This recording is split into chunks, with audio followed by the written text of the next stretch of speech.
Para saudara, kita diundang oleh gereja untuk memasuki Trihari Suci ini dengan kesungguhan hati. Kita akan mengikuti Yesus yang memberikan cinta sehabis-habisnya untuk keselamatan kita. Dan pada renungan ke-6, pada Jumat Agung ini, mari kita merenungkan Yesus yang memberikan semuanya. Yesus disalibkan pada hari Jumat sebelum Paskah, yaitu pada tanggal 14 Nisan atau tanggal 7 April tahun 30 Masehi. Penyaliban adalah penghukuman yang paling keji yang dirancang untuk penghinaan dan memberi efek jera agar para budak tidak memberontak. Secara politis, kematian Yesus disebabkan oleh kompromi politik. Para pemimpin Yahudi merasa tersaingi dengan guru desa yang sederhana ini. Sedangkan Pilatus, dia tidak mau kehilangan muka lagi di hadapan Kaisar Roma. Karena sebagai gubernur, terlalu banyak pemberontakan di wilayah Israel.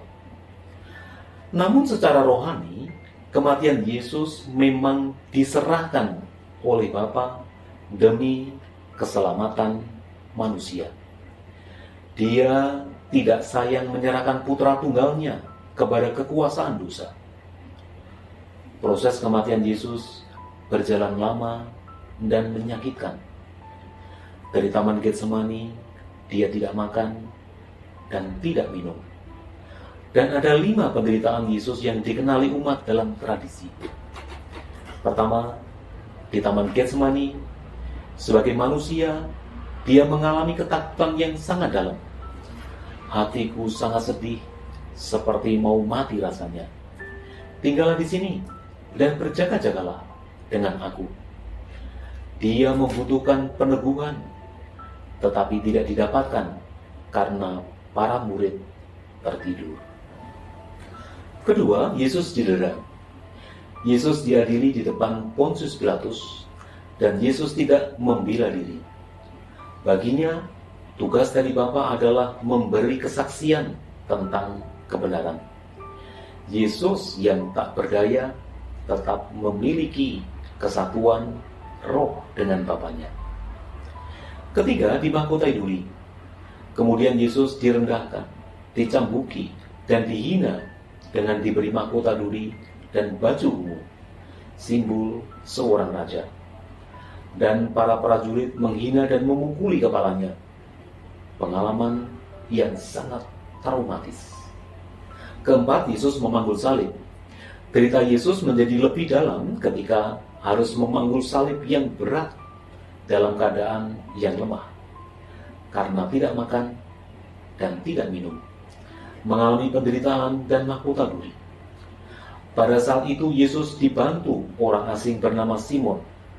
Dalam sengsaranya, Yesus membuka diri kepada bantuan sesama. Dan kelima, Yesus dipaku salib. Yesus digantung antara langit dan bumi, 3 jam dalam sakrat maut. Nasib dan hidupnya bergantung kepada orang lain.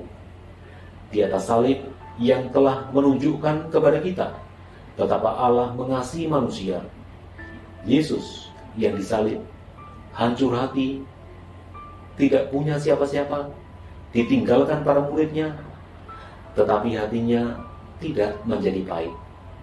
Kasih Yesus merangkul semua, dari teman dan bahkan musuh. Sabda yang keluar dari mulut Yesus adalah sabda pengampunan.